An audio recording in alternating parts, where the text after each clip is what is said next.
마태복음 18장 1절에서 6절까지 제가 읽겠습니다.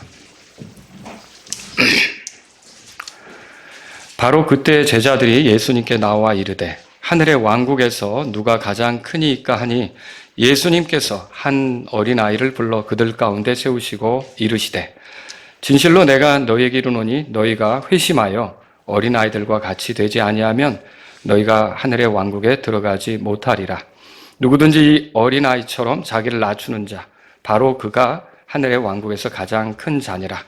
또 누구든지 내 이름으로 이런 어린아이 하나를 받아들이는 자는 나를 받아들이는 것이니라. 그러나 누구라도 나를 믿는 이 작은 자들 중에 하나를 실족하게 하면 차라리 연자방아 맷돌을 자기 목에 매단 채 바다 깊은 곳에 빠지는 것이 그에게 더 나으리라.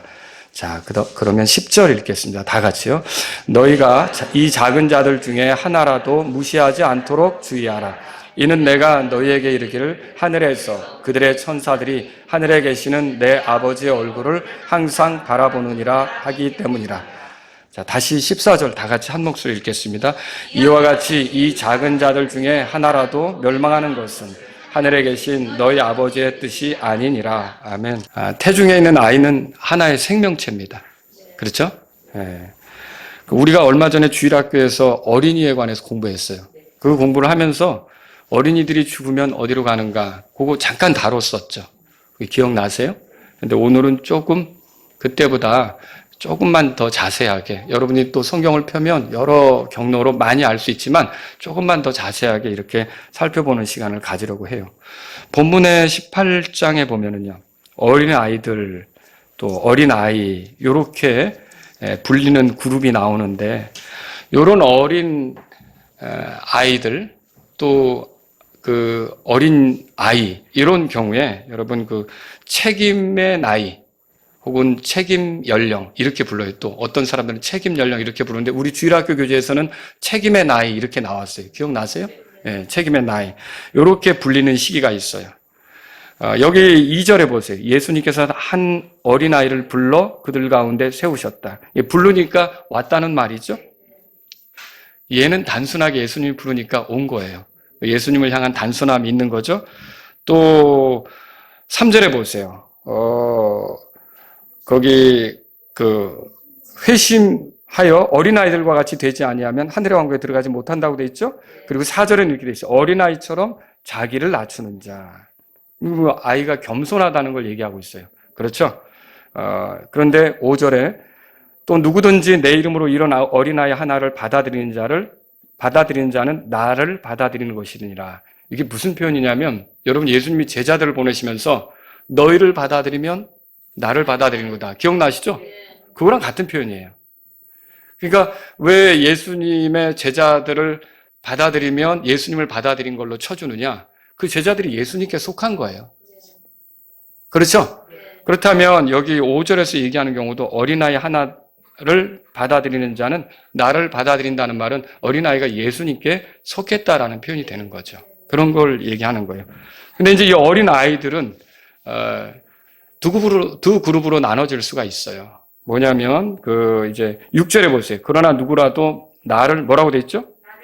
나를 믿는 이 작은 자들 중에 하나 그렇게 돼 있죠? 어린아이라도, 어떤 아이들은 지각이 있고, 또 느끼고, 자기 의지를 가지고 결정해서 믿을 수가 있는 거예요. 그런 어린아이들이 있겠죠? 조금 이렇게, 제 기억에는 선교사님 중에 한 분, 저하고 이렇게 교제하시던 분에게 제가 처음 만났을 때 당신은 언제 구원 받으셨냐 이렇게 여쭤보니까 미국에서 오신 분인데 5살 때 구원을 받으셨대요. 만으로. 그러니까 우리 식으로 하면 한 6살이나 7살 되겠죠. 근데 저는 그때 어떻게 그렇게 일찍 구원 받지? 이렇게 의심이 갔지만 그 집안이 대대로 독립침례교에서 이렇게 복음을 듣고 이렇게 하면 그게 가능할 수도 있겠구나라는 생각을 하게 됐죠. 이게 믿는 아이들도 있을 수 있는 거고. 근데 반대로 또 어떤 아이들은 어때요? 믿는 게 뭔지도 모르고, 어린 아이지만 그렇게 이제 아직 깨닫지도 못하고, 스스로 결정도 못하고, 그런 형편에 있는 아이들도 있겠죠? 예, 그런 아이들은 아직 책임의 나이에 이르지 못했다. 책임 연령에 이르지 못했다. 이렇게 말할 수 있는 거예요. 자, 오늘 제가 살펴보려고 하는 내용은 뭐냐면, 믿는 아이들은 구원 받았나요? 회심할 필요 있어요, 없어요? 믿는 아이들. 구원 받았죠? 어렵게 제가 여쭤본 거 아닌데. 믿는 아이들은 구원 받았죠. 예수님을 믿으면 구원 받은 거죠. 이미 회심이 된 거니까 회심이 필요 없는 거죠. 그렇죠. 그런데 그런 아이들이 아니라 이런 책임의 나이에 이르지 못한 그런 아이들이에요. 뭔지도 모르고, 뭐, 예를 들면 유산된 아이들. 그죠? 그 다음에 아직 지적, 정적, 의지적으로 스스로 뭔가를 표현하기 어려운 아이들. 뭔가에 대해서 말할 수 없는 아이들. 또 다른 말로 하면 성경적으로 보면 선악을 구분하지 못하는 아이들. 이런 아이들은 죽으면 어떻게 될까? 자, 마태복음 19장에 또 가보세요. 그런 아이들이 있어요. 마태복음 19장 13절. 그때 사람들이 어린아이들을 데려왔는데, 같은 어린아이라는 표현을 썼어도 여기에 있는 어린아이들은 또 우리가 다르게 생각해 볼 필요가 있어요. 그분께서 그들에게 안수하시고 기도해 주시기를 바랐음이더라. 이에 그분의 제자들이 그들을 꾸짖더라. 그러나 예수님께서 이르시되 어린아이들이 내게 오는 것을 허락하고 그들을 금하지 말라. 이는 뭐라고 돼 있죠? 하늘의 왕국이 그들의 것이기 때문이라 하시더라. 그리고 15절에는 그분께서 그들 위해 안수하신 후에 거기를 떠나시더라. 이렇게 돼 있어요. 근데 여기 마태복음 19장 13절에서 14절을 그 위에 혹시 여러분이 제목 다른 거 보셨어요? 마가복음 10장 13절에서 16절, 누가복음 18장 15절에서 17절. 그 위에 제목이 나오죠? 이 본문에. 이것과 이렇게 비교해 볼 때 거기 본문에 어떻게 나오냐면 누가복음 18장 15절에서는 여기 어린 아이들로 번역된 그 표현을 유아들 그렇게 했어요. 유아들.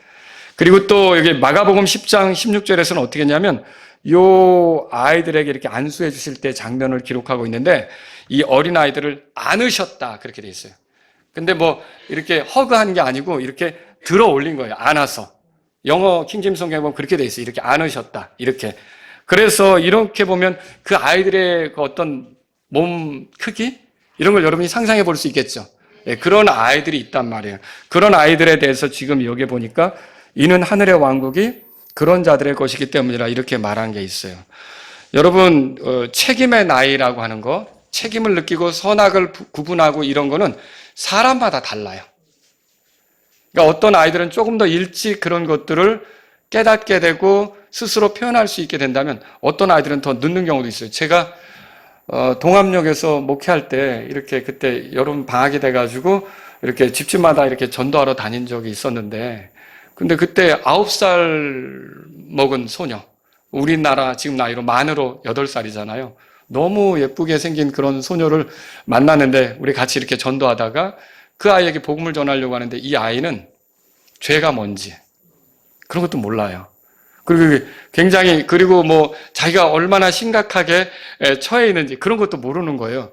그냥 행복해요. 아이가. 그러니까 그런 아이들도 더러 있더라는 거죠. 그러니까 너무 늦게까지 그런 게 아직 깨달아지지 않고 이런 아이들이 있는가 하면 또 조금 일찍 되는 아이들도 있다는 거죠. 이걸 우리가 책임의 어떤 나이, 책임 연령 이렇게 구분해서 부를 수가 있어요. 근데 그렇게 책임을 따져 물을 수 없는 형편에 있는 아이들, 유산된 아이들, 태어난 지 뭐 한 일주일 만에 죽은 아이들, 그리고 또 뭐 아직 말도 배우지 못한 아이들, 뭐 우리가 신발 신기면 왼쪽 오른쪽 구분 못한 아이들 있잖아요. 맨날 바꿔줘도 또 맨날 또 이렇게 신고 그런 아이들, 이런 아이들에 대해서 정말 이들은 만약에 그때 죽으면 어떻게 될 것인가 이거를 한번 오늘 성경을 통해 살펴봤으면 좋겠어요. 결론적으로 얘기하면 이들은 하늘에 갑니다. 하늘에 가요. 그 근거는 뭐냐라고 하는 거죠. 그 근거는 첫 번째로 한 여러 가지로 얘기할 수 있겠지만 그냥 압축해서 한 3가지 정도로 여러분에게 말씀드릴게요. 첫 번째로 그 어린아이는 고의로 죄를 짓지 않았기 때문입니다. 뭐라고요? 네, 고의로 죄를 짓지 않았기 때문이에요. 물론 그 어린아이도 아담을 따라 죄인입니다. 그 아이도 죄인이죠? 예. 그렇지만 아담이 죄인이 된 것하고 그 아이가 죄인이 된 것은 다릅니다. 그러니까 아담은 자기가 고의로 그 의지를 가지고 스스로 그렇게 이제 자기가 죄를 졌다고 한다면 이런 유산된 아이, 뭘 모르는 아이들은 아담 때문에 죄인이라고 부르지만 자기가 그렇게 고의로 한 게 아니라는 거죠. 그래서 이런 다른 점이 있어요. 그래서 여러분이 이런 아이들도 죽는 건 왜 죽을까요? 죄인이기 때문에 죽는 거예요. 아시겠죠? 그러니까 아담을 따라 죄인이 되었기 때문에 그 사망의 지배를 받아서 죽는 거죠. 로마서 5장을 펴보겠습니다. 로마서 5장. 로마서 5장 펴보겠습니다. 자, 14절에 보세요. 그럼에도 불구하고 아담으로부터 모세까지. 그 다음에 나오는 표현이 뭐냐면 아담의 범법과 유사한 죄를 짓지 아니한 자들 위에도 뭐라고 돼 있죠? 사망이 군림했으니. 그러니까 아담과 같은 방식으로 죄를 짓지 않았어도 사망이 군림한다는 말이에요. 그 다음에 12절에 올라가 보세요. 그런즉 한 사람으로 말미암아 죄가 세상에 들어오고, 여기 한 사람은 누구예요? 아담이죠. 죄로 말미암아 사망이 들어온 것 같이 그렇게 사망이 모든 사람에게 일어나나니, 이는 뭐라고 돼 있어요? 모든 사람이 죄를 지었기 때문이라. 그럼 여기에 모든 사람의 어린 아이들도 포함됩니까? 어린 아이들도 포함되죠. 죄인이긴 하는데 어떻게 해서 죄를 지은 거냐? 고의로 죄를 지은 것은 아니고 아담 안에 있기 때문에, 아담과 연합되어 있기 때문에, 아담이 대표이기 때문에, 아담 때문에 이게 죄인이 된 거예요. 죄를 지은 걸로 말하는 거예요. 여러분 그 성경에서 읽어보죠. 그 멜기세덱이 아브라함에게 11조를 받았잖아요. 근데 아브라함의 허리에 있다는 레위가 11조를 받는 위치에 있죠. 그럼에도 아브라함과 함께 11조를 들었다는 표현을 우리가 히브리서를 통해 읽어보잖아요. 근데 그때는 뭐 예를 들어서 그 레위 사람이 아직 태어나지도 않았는데 아브라함과 같이 이렇게 11조를 바친 것처럼 표현하는 경우가 있잖아요. 여러분 우리가 아담에게 속해 있다면 아담과 한 생명이에요. 아담이 우리의 대표예요.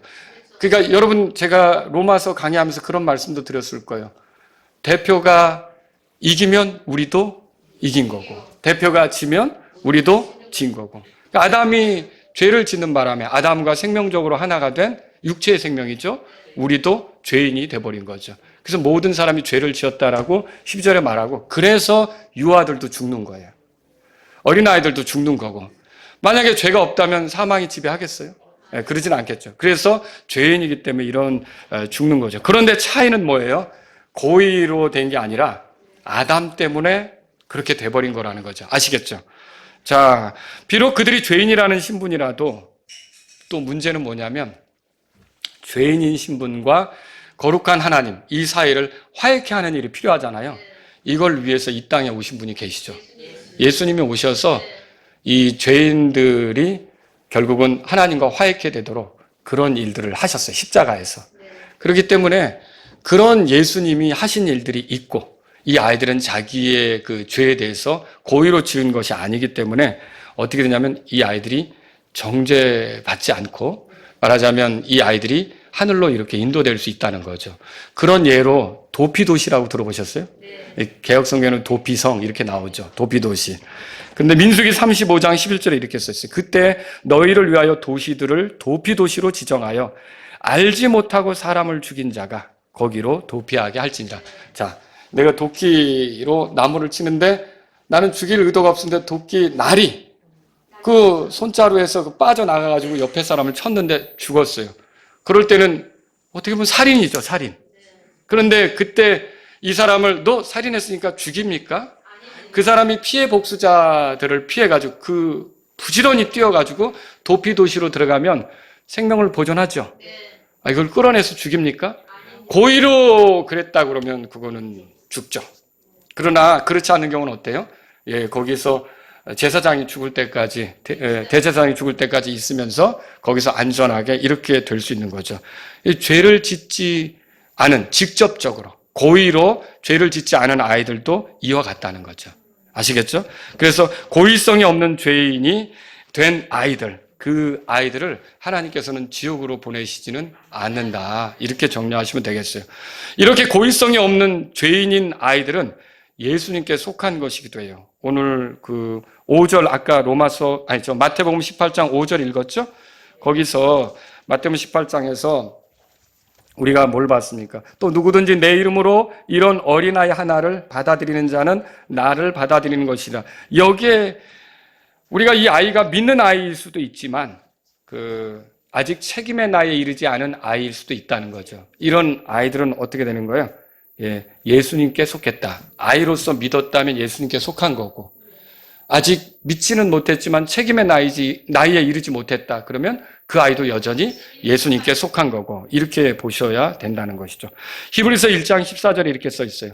천사들은 구원의 상속자들이 될 자들을 위해 섬기라고 보내어진 섬기는 영들이다.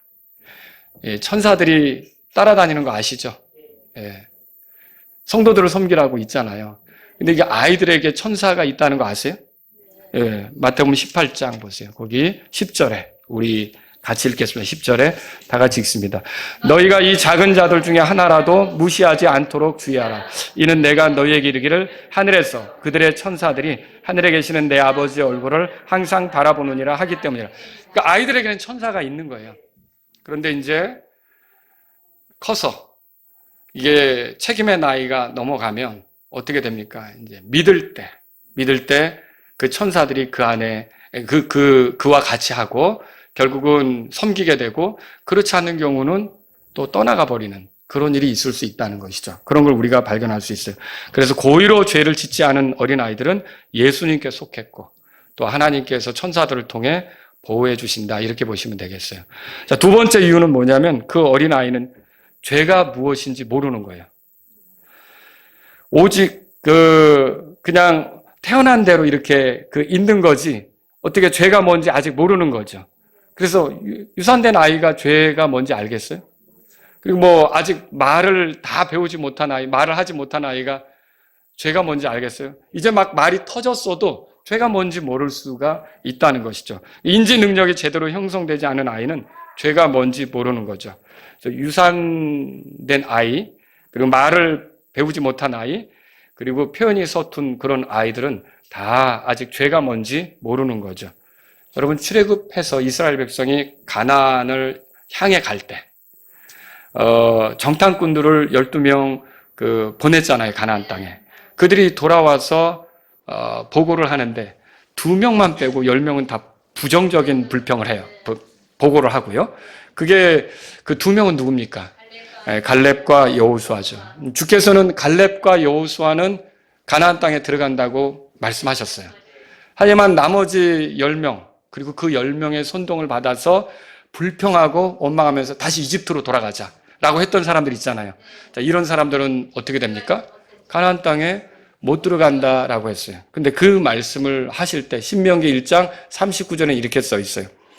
또 거기에 어떻게 써 있냐면 너희의 어린 것들과 그날에 선과 악을 알지 못하던 너희 자녀들은 거기로 들어가리니 내가 그 땅을 그들에게 줄 것이요 그들이 그것을 소유하리라. 자, 이 말씀에 따르면 선과 악을 알지 못하는 어린 자녀들은 그들의 그 무리, 그들의 잘못에 대해서 책임을 묻습니까? 그렇지는 않다는 것이죠. 우리나라에도 사법 영역에서 그런 게 있어요. 혹시 들어보셨어요? 금치산자. 금치산자라는 말 들어보셨어요? 네. 그게 무슨 말인가? 한번 여러분이 또 이렇게 찾아보세요. 검색해서 금치산자가 뭔가. 이게 자기 행위의 결과를 합리적으로 판단할 수 없다고 인정되어 법원으로부터 금치산자의 선고를 받은 자는 법률상 무능력자로 보아 죄를 묻지 않는다, 그거예요. 그러니까 우리나라도 죄가 뭔지 모르고 그것에 대해서 이렇게 어떻게 표현할 수 있는 능력이 없고 이렇게 되면 그런 사람에 대해서는 금치산자로 다루어서 법에 대해서 뭘 어겼을 때 물어요, 안 물어요? 안 문다는 거죠. 자, 로마서 4장으로 와보세요. 로마서 4장. 그래서 죄를 알지 못하기 때문에 그렇다는 거예요. 로마서 4장. 자, 15절 보세요. 15절. 사람에게 하나님께서 율법을 주시는데 문자로 된 율법은 누가 받았습니까? 모세가 받았죠?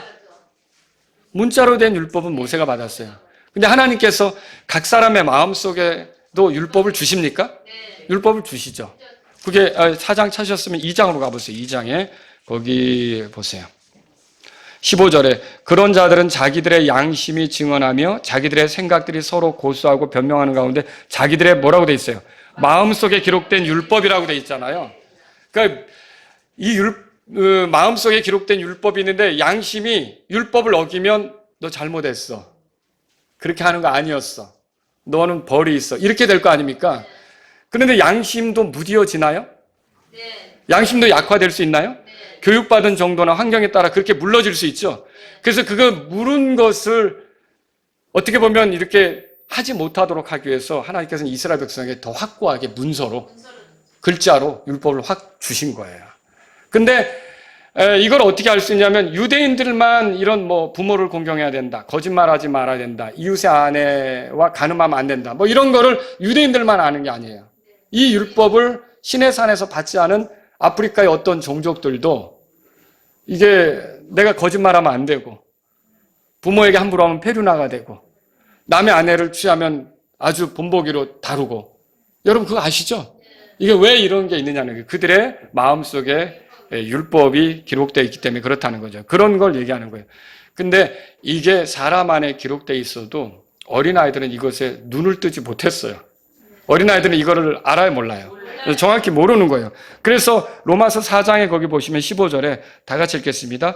이는 4장 15절입니다. 읽겠습니다. 이는 율법이 진노를 이루기 때문이라. 이는 율법이 없는 곳에는 범법도 없기 때문이라. 율법이 이렇게 그 사람 안에서 중시가 되지 않으면은 그 범법도 없다. 그러니까 유산된 아이들에게 범법이 있냐? 없죠. 그렇죠? 이렇게 우리가 말할 수 있는 거죠. 자, 아이가 하나님께서 무엇을 기뻐하시고 무엇을 싫어하는지 알아요, 몰라요? 모르죠. 우리는 알죠. 우리는 지금 알죠. 마음속에 기록된 율법에 대해서 인지해요, 못해요? 못하는 거죠. 예. 그러면 범법도 없고 죄도 물을 수 없다라고 하는 거죠. 그래서 극심한 장애를 지닌 사람, 그리고 몸집은 커졌지만 선악이 뭔지 모르는 사람, 하나님의 율법이 뭔지 모르는 채 그런 살아가고 있는 그런 어떤 왜 우리가 아주 정신적인 장애를 심하게 알아서 그런 아이들이, 그런 사람들이 있을 거 아닙니까? 자, 이런 사람들에게 율법을 적용할 수 있습니까? 적용하기가 어렵다는 거죠. 율법을 적용할 수 없고, 율법을 적용할 수 없다면 죄를 물을 수 있습니까? 죄를 물을 수가 없다는 거죠. 자, 정죄는 율법에 의한 것인데 율법에 해당하지 않는다 그러면 정죄할 수가 없다는 거죠. 로마서 5장 가보세요. 13절에 다 같이 읽습니다. 이는 율법이 올 때까지 죄가 세상에 있었으나 율법이 없을 때는 죄가 죄로 여겨지지 않았기 때문이라. 그래서 이 아이에게도 그 율법이 뭔지를 모른다면 그 아이에게 죄를 물을 수는 없다라고 하는 거죠. 그래서 유산된 아이의 어머니, 그다음에 아주 그 어린 아이를 잃어버린 어머니, 자폐아나 정신박약아를 둔 그런 그 부모, 그 아이들이 죽었다, 그런 그 자녀들이 죽었다, 이렇게 했을 때 물론 죽음 자체는 서운하고 슬픈 거죠. 그러나 그 아이들이 고통받는 지옥으로 갔을 거라고 괴로워할 필요가 있습니까? 네, 그렇지는 않다는 거죠. 사무엘기하 12장 23절에 다윗과 밧세바와의 사이에서 태어난 아이가 있었어요. 이게 간음을 통해서 태어난 아이인데 하나님께 매달렸지만 하나님이 살려줬어요? 네, 그렇지는 않죠. 죽었죠. 한 일주일 만에 이렇게 난지 일주일 만에 죽었어요. 그 아이에 대해서 다윗이 이렇게 말하는 게 써 있어요. 나는 그에게로 가려니와. 사무엘기하 12장 23절이죠. 다윗이 성도죠. 죽으면 어디로 가겠어요? 성도들이 모이는 곳으로 가겠죠. 나는 그에게로 가거니와. 그때 그 아이를 잃은 슬픔은 있지만 위로가 되는 거 하나는 뭐냐면 그 아이를 보러 갈 수가 있다는 것이죠. 그래서 이런 표현들을 보면 이제 죄를 이렇게 알지 못하고 이런 아이들 있죠.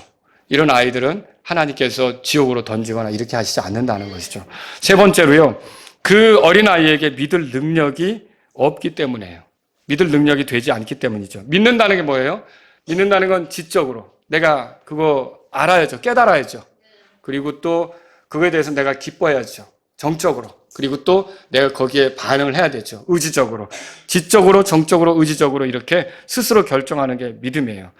이제 그런 것을 할 수 있는 형편이 아닌 아이들이 있어요. 유산된 아이들. 아주 어린 아이들. 이런 거 못 하잖아요. 그럼 말도 모르고, 말도 할 줄도 모르고. 그죠? 이런 아이들은 아직 의식이 발달하지 않았다는 거죠. 여러분 성경에서 이거 읽죠. 누구든지 주의 이름을 부르는 자는 구원을 받는다. 로마서 10장 13절에 써 있어요. 그런데 주의 이름을 부르려면 어떻게 되죠?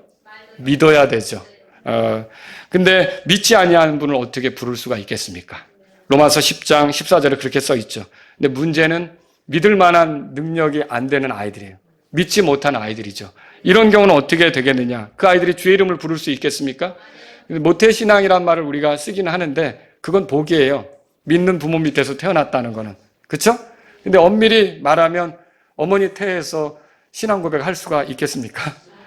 뭘 깨닫는 것도 아니고. 그렇죠? 그래서 사실은 그거는 그냥 우리가 좋은 집안에서 태어났다는 말이지 그게 대단히 우리에 대한 우리가 이런 신앙이었다라고 진짜 말할 수 있는 건 아니라는 거죠. 그렇지 않습니까? 사도행전 16장 31절에 이렇게 써 있어요. 주 예수 그리스도를 믿으라. 그리하면 내가 구원을 받고. 이렇게 말하는 건 주 예수 그리스도를 믿으라. 이렇게 말하는 건 복음을 들었을 때 믿을 수 있기 때문에 그 말을 하는 거 아니에요? 그냥 믿을 수 없다. 믿을 능력이 안 된다. 나무나 돌덩어리에게 주 예수 그리스도를 믿으라 할 수 있어요? 그럼 소용도 없는 일이죠. 그거는 반응을 할 수 있는 경우에 그 말을 하는 거란 말이죠. 믿음을 요구하는 건 그렇다는 거예요. 복음을 들었을 때 믿을 수 있기 때문에 믿음으로 복음에 반응할 수 있기 때문에 믿으라 이렇게 하는 거죠. 근데 유산된 아이들이나 이제 막 말이 터져가지고 뭔지도 모르고 막 자기가 나오는 대로 얘기하는 게 있어요. 우리 집안에 한 아들이 어렸을 때 한 말이 아직도 그게 무슨 뜻인지 모르는 게 있어요. 자기가 막 입이 터지니까 막 나는 하인의 항구다 이랬는데 그게 지금 무슨 뜻인지를 지금도 모르겠어요. 근데 막 이런저런 얘기하는데 그걸 계속 하고 다니는데 저게 무슨 뜻이지? 이렇게 모르는 거 있어요. 그게 말이 터지면 자기도 모르게 막 이렇게 한다고요. 그런 아이들이 뭘 깨닫는 게 있고 또 뭘 아는 게 있고 판단하는 게 있고 이렇게 하겠냐는 거예요. 없죠. 그런 아이들에게 믿으라고 요구하는 게 가당하겠어요? 여러분 요한복음 3장에 이렇게 써 있죠. 믿는 자는 정죄를 받지 아니하나 믿지 아니하는 자는 이미 정죄를 받았으니. 들어보셨죠? 자, 이 말씀을 하실 때 믿지 않는 자는 정죄를 받는다고 했을 때 이 믿지 않는 자가 유산된 아이 혹은 책임의 나이 이르지 못한 아이를 가리키는 겁니까? 아니라는 거죠. 분명히 믿을 수 있는 여건이 되는데도 그 믿지 않는 아이들에게 이렇게 말하는 것이 된다는 거죠. 그래서 욥이 이렇게 말했어요. 욥기 3장 가보세요. 욥기 3장. 욥기 3장. 욥은 잘 아시죠? 고난 속에 있었고 아주 힘들게 보낸 사람이죠. 너무 힘들어서 욥이 낙심된 마음을 이렇게 표현했어요. 11절에 보면 보세요. 거기 눈으로 어찌하여 내가 태로부터 죽지 아니하였던가. 무슨 말이에요? 뱃속에서 됐어야 되지 않는가 그런 소리죠. 그리고 어찌하여 내가 배에서 나올 때 숨을 거두지 아니하였던가. 아주 세상의 햇빛을 보고 응애하고 태어나자마자 죽었어야 되는 건데 이런 얘기죠. 그리고 12절에 어찌하여 무릎들이 나를 먼저 맞아했던가. 또 어찌하여 젖가슴이 나로 하여금 빨게 하였던가. 이게 왜 내가 이렇게 태어나서 이렇게 살아가게 했던가 그런 거 아닙니까? 자, 그러면 13절 다 같이 읽겠습니다. 그리하지 아니하였더라면 이제 내가 가만히 누워 조용히 있고 내가 잠들어 있었을 것이요. 여기 이거 보세요. 그리하지 않았더라면 그게 뭐예요? 내가 어머니의 태중에서 죽었고 태어날 때 죽었고 아니면 어머니의 젖을 빨지 못하고 죽었더라면 지금 어떻게 됐을 거라는 거예요? 죽었을 거라는 얘기죠. 여기 내가 잠들어 있었을 것이 이 소리가. 그리고 그 뒤에 뭐가 나와요? 이로써 내가 뭐라고 돼 있어요? 이게 안식 중에 죽어서 안식하는 게 여러분 믿는 자가 죽어서 안식하죠? 믿지 않는 자는 안식 없잖아요. 그러면 이 편이 뭐예요? 죽은 아이들이 어떻게 된다는 거예요? 안식하고 있다는 거예요. 안식한다는 거죠. 이런 표현들을 볼 때 결국 책임의 나이에 이르지 않은 아이들은 죽게 되면 안식하는 곳으로 간다는 것을 우리가 알 수 있는 거죠. 또 여러분 보세요. 로마서 1장으로 가보세요. 로마서 1장 19절에 이는 하나님을 알만한 것이 그들 속에 분명히 드러나 보이며 하나님께서 그것을 그들에게 보여주셨기 때문이라.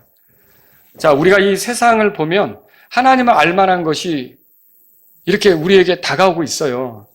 여러분이 그 가을에 단풍이 우거진 그런 그 산속을 여행하면서 그 색깔이 아주 다양하게 이렇게 펼쳐진 그 숲을 보면서 놀랍다, 감탄해 보신 적 있죠? 그건 저절로 된 게 아니에요. 오묘한 솜씨에서 만들어진 거예요. 하늘의 별들을 보면서 어떻게 이 별들이 그렇게 수천 년이 지나도 그 자리를 꼭 지키고 있으면서 질서 있게 그렇게 움직이는가. 여러분 그거 보면서 감탄한 적 있으세요? 그거는요, 저절로 그렇게 될 수가 없는 거예요. 그러니까 이게 보세요. 누가 설계하고 누가 만들어 놓은 거죠. 사람의 얼굴 생김새를 보세요. 거의, 물론 이제 형태는 다르니까 우리가 주민증 사진도 다 다르긴 하지만 어때요? 그 신체 조직의 위치는 비슷하잖아요. 이거를 어떻게 이렇게, 참 놀랍다는 거죠. 여러분, 사람이 이렇게 아무리 어떤 하나님이 하신 걸 흉내낸다고 그래가지고 이게 식도 같은 거, 여러분. 이게 식도 암이 걸려서 식도 수술을 하는데 대장을 잘라서 여기에 이렇게 넣는다는 거예요. 그러면 그게 부작용 없을 것 같으세요? 하나님이 내신 식도니까 음식이 들어오면 조절하면서 거기 위로 들어가기 위해 준비하면서 이렇게 되는 거지. 여기다 비슷하게 한다고 호수 갖다가 낀다고 해서 되겠어요? 그거 안 된다는 거죠. 하나님께서 하신 게 어마어마하다는 거죠. 이 사람을 살펴봐도 이거 정말 대단하구나. 하나님에 대해서 깨달을 수밖에 없어요. 이 계절이 돌아가는 거, 질서. 이게 이런 모든 것들을 보면 하나님을 알 수 있다는 거죠. 그래서 하나님이 없다는 말은 하나님 믿기 싫어서 하는 말이지, 하나님이 싫어서 하는 말이지, 사실 본성적으로 다 하나님이 계신 거는 다 알고 있어요. 무신론자들도 하나님이 없다고는 하지만 하나님에게 저항하고자 그런 표현을 쓰는 거지, 자기에게 하나님에 대한 개념이 있으니까 무신론이 나오는 거죠. 그렇죠? 그래서 이게 하나님을 알 만한 것이 세상에 가득하다는 거죠. 그런데 20절에 보세요. 20절에 다 같이 읽겠습니다. 이는 그분의 보이지 아니하는 것들 곧 그분의 영원하신 권능과 신격은 세상 창조 시작부터 분명히 보이며 만들어진 것들을 통하여 깨달아 알 수 있으므로 그들이 변명하지 못하기 때문입니다. 이런 만들어진 것을 통해 하나님을 깨닫고 그럴 수밖에 없는 환경이에요. 그러면 하나님에 대해 등 돌리고 죄짓고 저항하며 도망치고 달아나고 하나님 없는 삶을 살았던 것에 대해서 이제 변명할 수 있습니까? 없죠. 자기가 존재하는 것 자체만 생각해봐도 자기가 만들어낸 인생이 아니라는 걸 알면 겸손해야 되는데, 하나님이 나에게 이 삶을 허락하셨다고 느끼고 하나님에 대해서 이제 감사를 드리며 향해야 되는데 그렇지 않잖아요. 그거에 대해서 이제 핑계할 수가 없는 거예요. 핑계할 수 없다고 지금 바울이 말하는 거죠. 그런데 핑계할 수가 없는데 유아들은 어때요? 그런 걸 깨달았어요? 그런 걸 알아요? 느껴요? 그러면 핑계할 수 있다는 뜻이에요. 그 핑계가 하나님께 참작이 될 수가 있다는 거죠. 변명의 근거들, 핑계할 수 있는 거리가 있다라고 하는 거죠. 그래서 그런 변명은 공의로우신 하나님 앞에 얼마든지 참작이 될 수 있다. 그래서 아이들은 그 무지 속에, 믿을 수 없는 형편 속에 있다가 죽으면 하나님께서 그 아이들을 그 변명거리로 인하여서 지옥으로 보내거나 이렇게 하지는 않으신다는 거죠. 아시겠죠? 오늘 본문에 가보세요. 본문. 오늘 마태복음 18장 거기 14절에 다 같이 14절 읽겠습니다. 이와 같이 이 작은 자들 중에 하나라도 뭐라고 돼 있어요? 멸망한 것은 하늘에 계신 너희 아버지의 뜻이 아니니라, 그렇게 말했어요. 또 마태복음 19장에 가보세요. 19장 거기에 보시면 14절에 다시 한번 읽어보죠. 같이 읽습니다. 그러나 예수님께서 이르시되 어린아이들이 내게 오는 것을 허락하고 그들을 금하지 말라. 이는 하늘의 왕국이 그런 자들의 것이기 때문이라. 하늘의 왕국이 그런 자들의 것이다. 그 어린아이들의 것이다. 그러면 어린아이들에게 속한 것이다. 이런 표현이라는 거죠. 그래서 이런 것들로 우리가 스스로 이렇게 고의로 죄를 짓지 않은 그런 사람들, 죄가 뭔지도 모르는 사람들, 그리고 믿을 수 없는 형편에 있던 사람들, 그런 아이들 있잖아요. 그런 어린 아이들에 대해서는 이제 정죄할 수 없다는 것을 알 수 있는 거죠. 그래서 그들이 죽는 이유는 뭐예요? 아담과 하나가 되어서 죄인이기 때문에, 아담과 하나가 되어서 아담이 대표가 됐기 때문에 그들이 따라서 죄인이 된 거죠.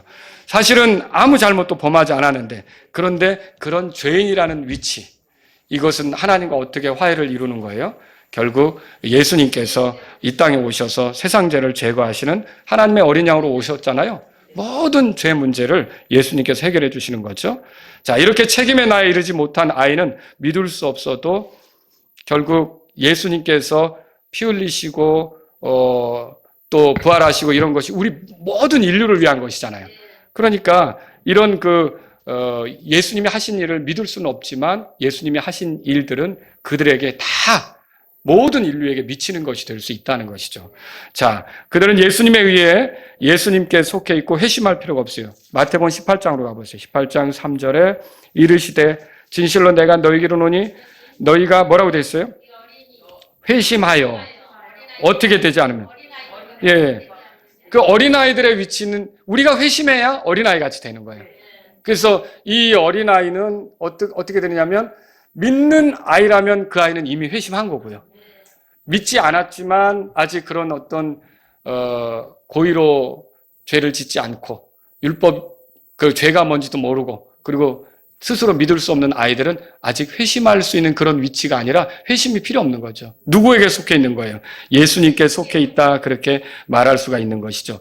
자, 어린아이들이 고의성 없이 죄인이 된 점에 대해 예수님이 구원자가 되시기에 결국 아이들은 그분께 속해 있고 그분처럼 부활하게 되는 거예요. 아이들이 죽으면 혼과 영만 하늘에 가죠. 죽으면 몸은 놔두고 갈 거 아닙니까? 그렇죠?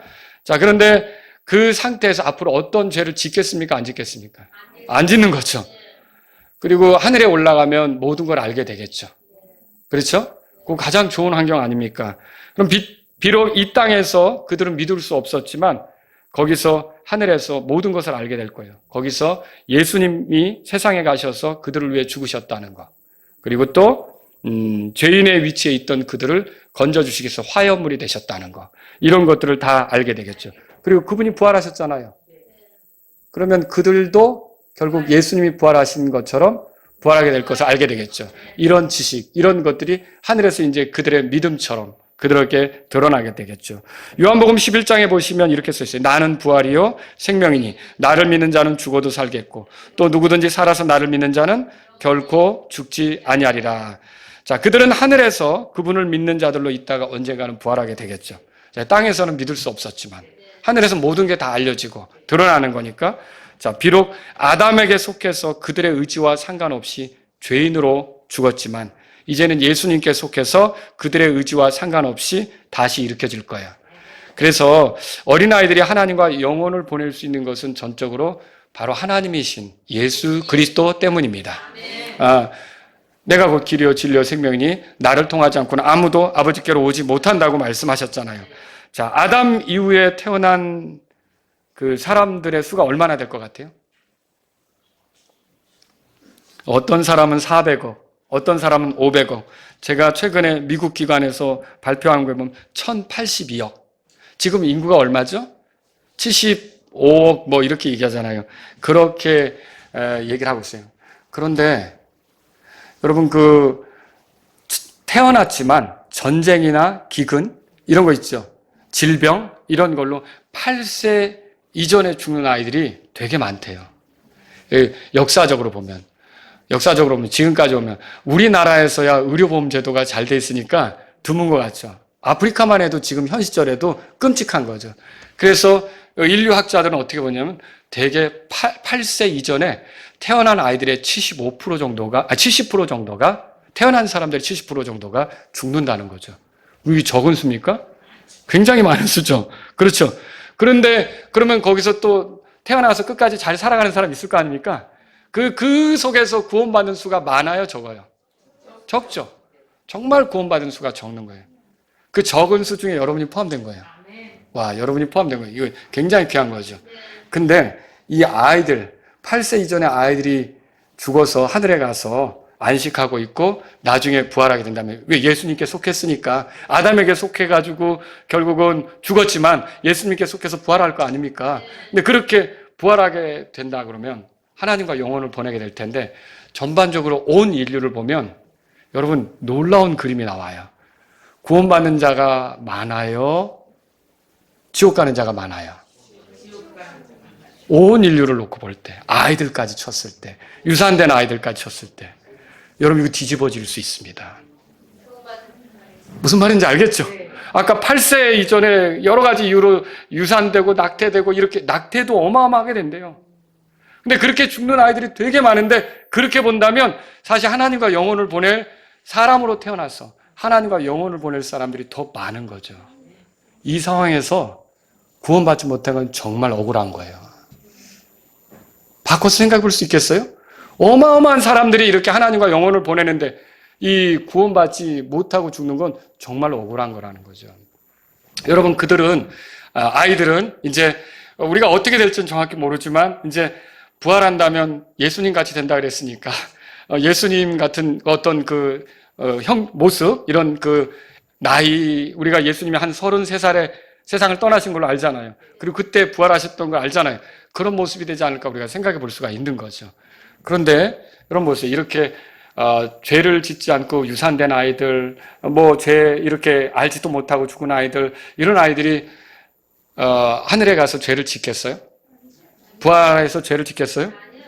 아마 그 아이들은 죄를 안 져본 것 때문에 하나님께 감사할 거예요. 천사 같아서.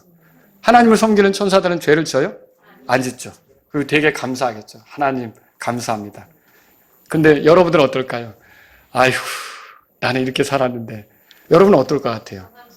여러분, 이게 죄가 더한 곳에 은혜가 넘쳤다 그랬죠. 여러분과 저는 은혜로 감사하게 될 거예요. 그런 아이들은 죽어서 바로 이렇게 하늘로 갔지만 저와 여러분들은 롤러코스터를 탄 것 같아요. 예, 지옥의 문턱까지 갔다가 후슈 하고 겨우 건져져서 하늘로 들어가게 된 거죠. 하마터면 큰일 날 뻔했어요. 멀쩡히 살다가 지옥 갈 뻔했어요. 여러분, 이게 우리가 생각해보면 우리가 구원받은 게 얼마나 대단하고 얼마나 엄청난 것인지를 여러분이 깨달아야 된다는 거죠. 아, 정말 하나님, 저 이렇게 살다가 지옥으로 갔으면 정말 억울할 뻔했습니다. 근데 이 예수님을 통해 죄들을 용서받고 제가 이렇게 믿을 수 있도록 이 복음을 들려주시고 그렇게 해서 내가 구원받아 이렇게 하나님 앞에 서게 되고 하늘나라에 가게 되고 부활 소망을 갖게 된 거는 정말 엄청난 일입니다. 여러분, 이렇게 말씀하실 수 있겠습니까? 그래서 믿는 어린아이들은 구원받은 거고요. 회심했으니까 회심이 필요 없는 거고요. 책임의 나이에 이르지 못한 어린아이들은, 선악을 구분하지 못한 아이들은 죄를 고의로 짓지 않았고 죄가 뭔지도 모르고 믿을 형편도 되지 않기 때문에 그들은 이제 예수님께서 그들의 죄인된 위치에서 그 하나님하고 화해케 되도록 이미 해주신 일들이 있고, 그래서 그들이 예수님께 속해서 어떻게 되는 거예요? 결국 그들은 이제 하늘로 죽게 된다면 하늘로 들어가게 된다는 것이죠. 예. 그러면 이제 책임의 나이를 벗었으면 어떻게 될까요? 믿어야 되죠. 회심해야 되는 거예요. 그래서 마태복음 18장 보세요. 거기 3절에 이르시되 진실로 내가 너희에게 이르노니 너희가 회심해야 된다 그랬어요. 돌이켜야 되는 거죠. 회개하고 믿어야 되는 거죠. 그리고 6절에는 그러나 누구라도 나를 믿는 이렇게 말하는 거예요. 그래서 이제 여러분이 나는 뭔가를 알고 있고 깨닫고 있고 그리고 내 어떠함에 대해 표현할 수 있고 그렇다면 여러분은 복음을 듣고 예수 그리스도를 구주로 믿으셔야 돼요. 그분이 날 위해 해주신 일을 가볍게 생각하지 말으셔야 돼요. 그러면 여러분은 이제 구원받은 자로서 하나님 날 건져주셔서 감사합니다. 이렇게 하면서 하늘로 가게 될 것을 믿으시기 바랍니다. 우리 다 같이 일어서시겠습니다. 여러분이 아직 구원받지 못했다면 내가 책임의 나이에 있으면서 아직 예수님을 믿지 않았다니 이건 내 결말이 위험하겠구나 생각하시고 예수님을 구주로 받아들이시기 바랍니다. 여러분을 위해 죽으시고 부활하신 예수님, 그리고 내가 믿기를 바라면서 하늘에서 기다리시는 예수님을 나의 구원자와 주님으로 모시기 바랍니다. 그러면 여러분은 지금부터 영원까지 예수님께서 이끌어 주시고 책임지시는 분이 되실 겁니다. 여러분의 자녀가 책임의 나이에 이르렀다면 기도하십시오. 복음을 전해주고자 하십시오.